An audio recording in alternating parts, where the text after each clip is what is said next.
What are the Four Noble Truths? When we first hear about Buddhism, we may hear about these noble truths as being the heart of the Buddhist Dharma, in particular, the heart of the early Buddhist Dharma. So what are they? In today's video, I'm going to get into the first noble truth, and this is going to be a series of 4 videos doing all of the Four Noble Truths. However, it's good to keep in mind that in the day of the Buddha, the Noble Truths were considered relatively advanced knowledge. That is to say, the Buddha didn't teach the Four Noble Truths to lay people generally when he taught the Dharma. He would teach much more basic things, such as ethical living, right livelihood, how to live a good life with your neighbors and your friends and your families, and how to be generous with the Sangha and with people in need. These are the kinds of topics he would generally discuss, and he would only get into a topic like the Four Noble Truths with lay people who were, he thought, particularly astute and ready to hear this information. Now, why did the Buddha not discuss the Noble Truths with people who had come to learn the Dharma from him, at least not unless he thought they were particularly astute and ready? Well, one potential reason for this is that the Noble Truths can be easily misunderstood. They have a certain subtlety to them, and that's particularly so with the first Noble Truth that we're going to discuss today.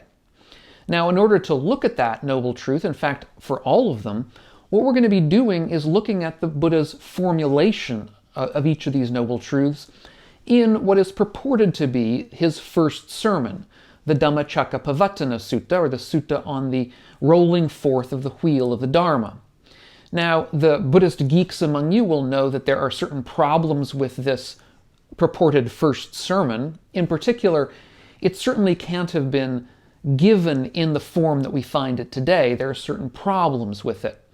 I'm not going to get into those problems. That's sort of too much for this video. That's for, let's say, a different day. However, in a future video, in particular, I believe in the video on the second Noble Truth, I'll discuss a little bit of that problem. But in any event, let's get to the formulation that the Buddha gave about the first Noble Truth in that sermon. He says, "Now this is the Noble Truth of suffering. Birth is suffering, aging is suffering, illness is suffering, death is suffering. Union with what is displeasing is suffering. Separation from what is pleasing is suffering. Not to get what one wants is suffering. In brief, the 5 aggregates subject to clinging are suffering."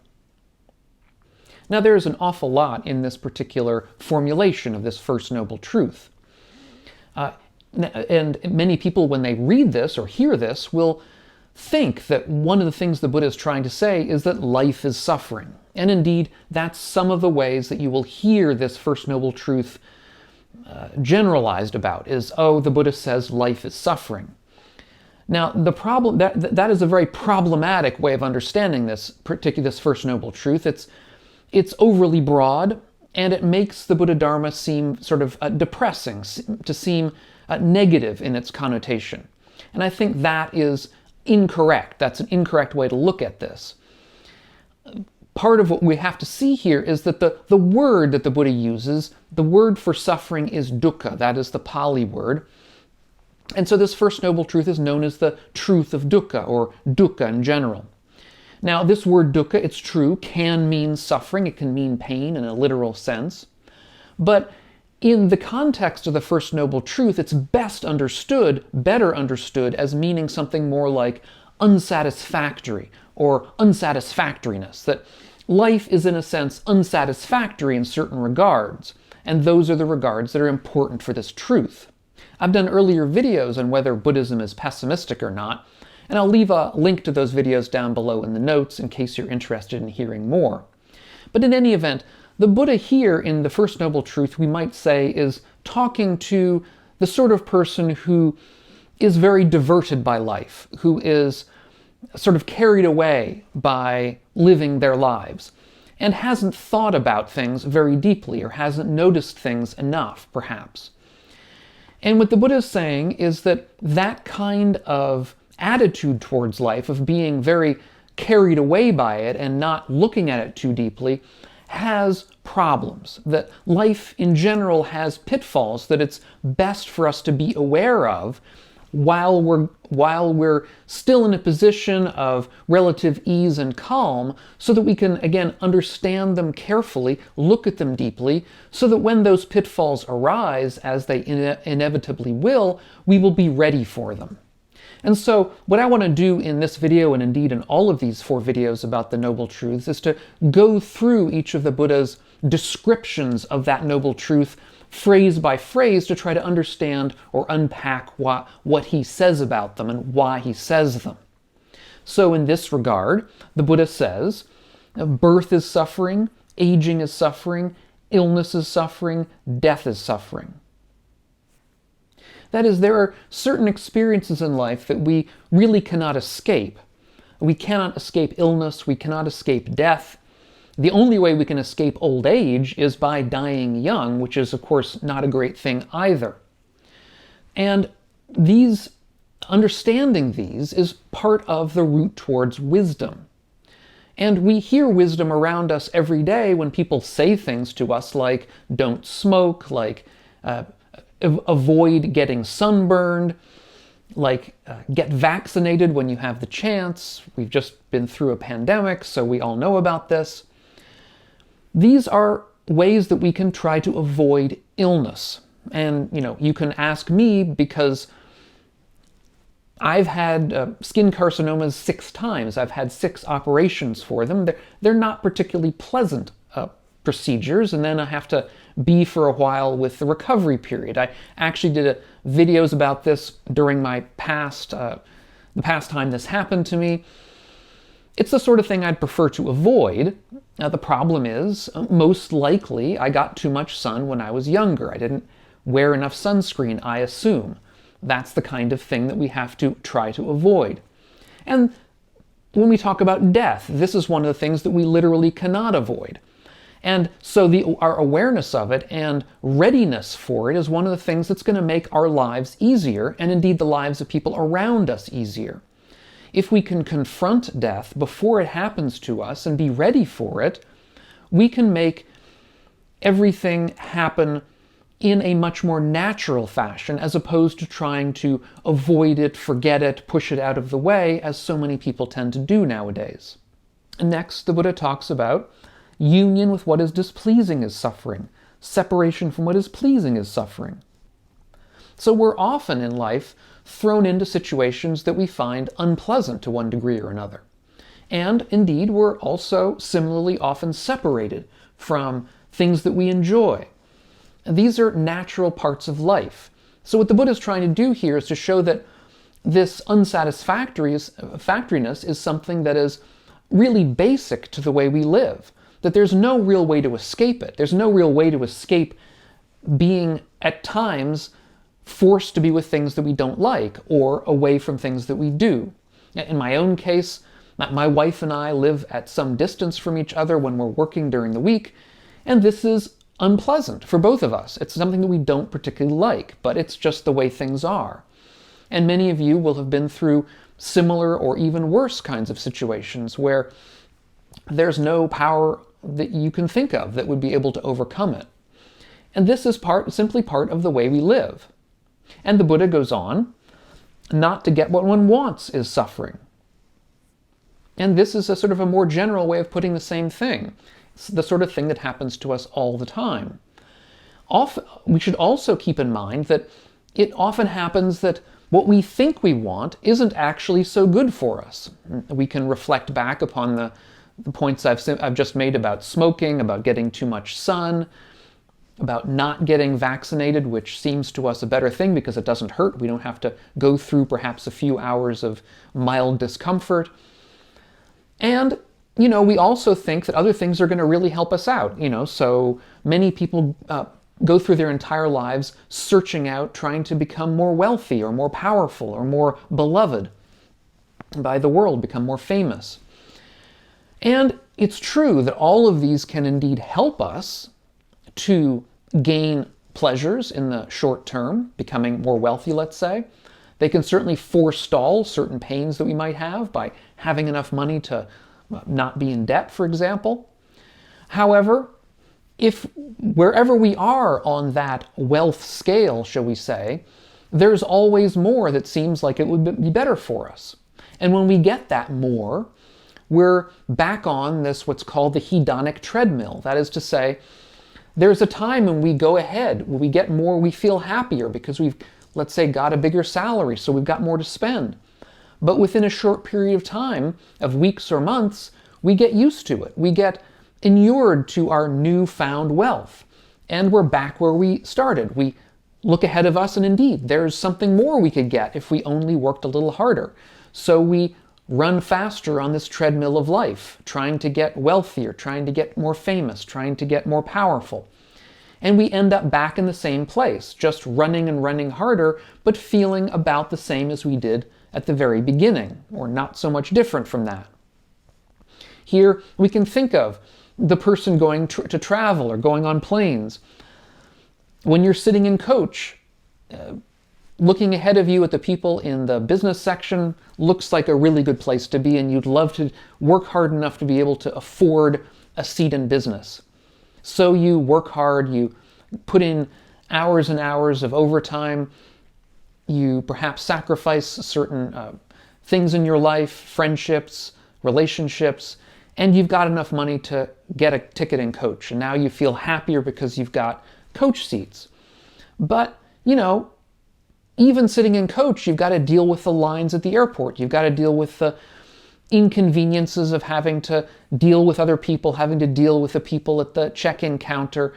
And you think to yourself, you look across the tarmac at people getting into their private planes.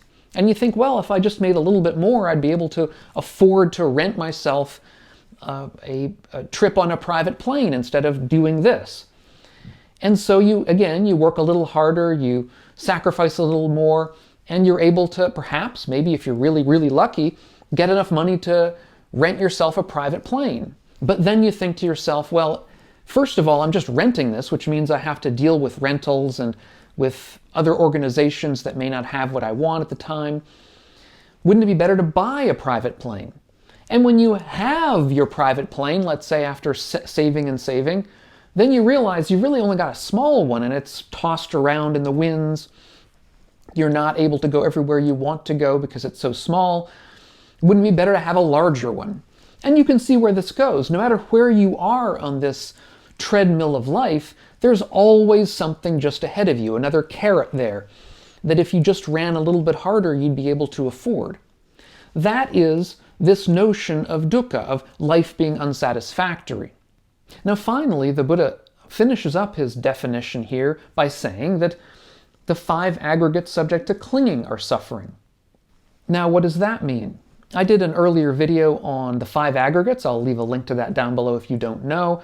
But basically the 5 aggregates is the way the Buddha analyzed the body and the mind. So we are made up of 5 aggregates. 1 physical aggregate, which is our bodies, or can be understood that way anyway, and 4 mental aggregates, 4 mental parts of who we are. And also that physical aggregate can be thought of in the external world as the physical things that surround us, the world and all of our toys and all of our belongings and possessions. Those are part of the physical aggregate. And we identify ourselves with one or another of these aggregates. We identify ourselves with our bodies. So we may think that we're particularly beautiful, that we're particularly youthful, and so we have a certain kind of conceit about the way we look. That is an example of clinging to our aggregate of the body. Or we may cling to the aggregates, one of our aggregates of the mind, thinking of ourselves as particularly smart or particularly generous or particularly ethical or particularly compassionate or whatever it might be. These are ways that we identify ourselves.